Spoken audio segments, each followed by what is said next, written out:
आ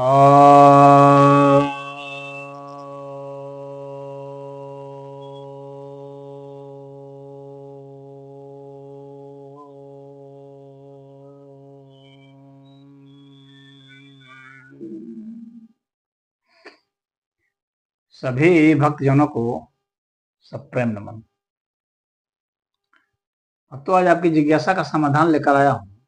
एक जिज्ञासा आई है कि ओशो कहते हैं कि भगवान एक गंदा शब्द है और इसको मैं कहना नहीं चाहता, क्योंकि भग का अर्थ योनि होता है, वान का अर्थ जो है पुरुषलिंग, पुरुष इंद्रिय होता है।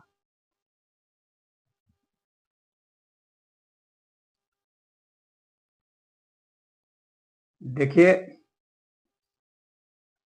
ओशो जो है किसी भी चीज को अपने ही हिसाब से, जैसे मन वैसे, बिना संदर्भ को कुछ भी कह देते थे।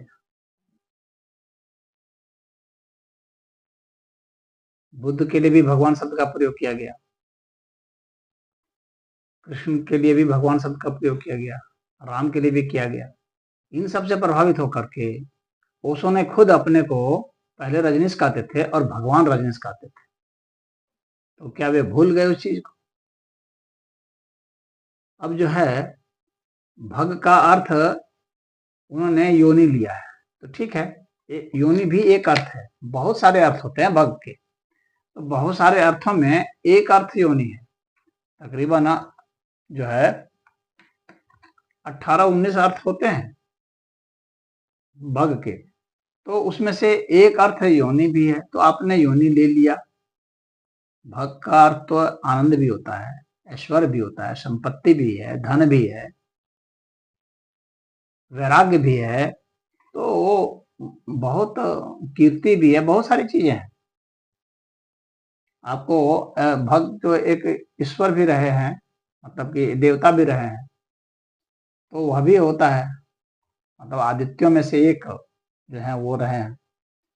तो यह कहना कि जो है मोक्ष, भक्त का एक अर्थ मोक्ष भी होता है। तो भक्त के कई अर्थ होते हैं।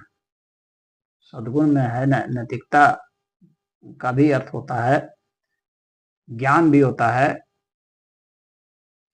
तो यह कहना कि जो है भग का अर्थ योनि ही होता है, यह तो अपने आप में यह एक जबरदस्ती की बात हो गई। ये तो या तो संस्कृत का ज्ञान नहीं है अच्छा से, या उसमें से कोई अपने मन माना कुछ कोई भी ले लिए और अपने हिसाब से जो बोलना है बोल दिए, जिस जगह पर जहां जो फिट बैठता है तो कर दिए। भगवान शब्द का अर्थ तो है ज्ञानवान भी होता है, धनवान भी होता है, ऐश्वर्यवान भी होता है, आनंदवान भी होता है, मोक्षवान भी होता है। ये जो वान जो है ना, वान का अर्थ सिर्फ जो है वो पुरुष की जनेन्द्रिय नहीं होता है। वान का अर्थ वाला भी होता है, यानी धनवान। तो वहां पर जो वान है तो वहां क्या इंद्रिय की बात होगी? जब हम लोग धनवान शब्द का प्रयोग करते हैं तो वहां इंद्रिय की तो बात होगी नहीं, वहां तो धन वाला उस अर्थ में प्रयोग होगा। यशवान कहेंगे तो वहां तो भी इंद्रिय का प्रयोग होगा नहीं। यश वाला, तो वान का अर्थ जो है खाली ऐसे नहीं होता है कि कहीं भी, ये प्रत्यय है, तद्धित प्रत्यय, और तद्धित प्रत्यय में उसका जो है एक अलग अलग संदर्भ में उसका अर्थ होता है। इस तरह से नहीं कह सकते हैं कि बस खाली यही होगा, वान का अर्थ यही होगा। तो उन जो भी गुण जो बताए जाते हैं, उस गुण का जो स्वामी होता है ना, उसका वह होता है वान। तो वहां पर जो है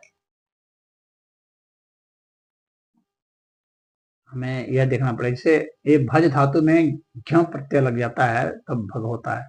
अब भज धातु का अर्थ क्या होता है? सेवा करना। तो सेवा के अर्थ में भी इसका प्रयोग होता है। तो ये सब विकृत मानसिकता हो जाने से इस टाइप से की बात होती है। कि आप जो है मुहर लगा दिए। अपने क्यों लगाए थे? भगवान रजनीश रजनीश बोलते थे, अपने को भगवान मानते थे। तो जब अपना लगाना हुआ टाइटल, तो भगवान का अर्थ अलग बता दिया कि आनंदवान होता है। और जब दूसरे का लगाना गंदा शब्द है, भग का मतलब स्त्री की योनि होता है। और स्त्री की योनि कौन गंदा चीज है? खुद ही संभोग से समाधि की ओर सिखाते थे। स्त्री की योनि भी है तो कोई गंदा चीज थोड़ी है, वहीं से तो उत्पत्ति हुई है। सभी पुरुषों की उत्पत्ति तो वहीं से हो रही, तो गंदा कैसे हो गया भाई?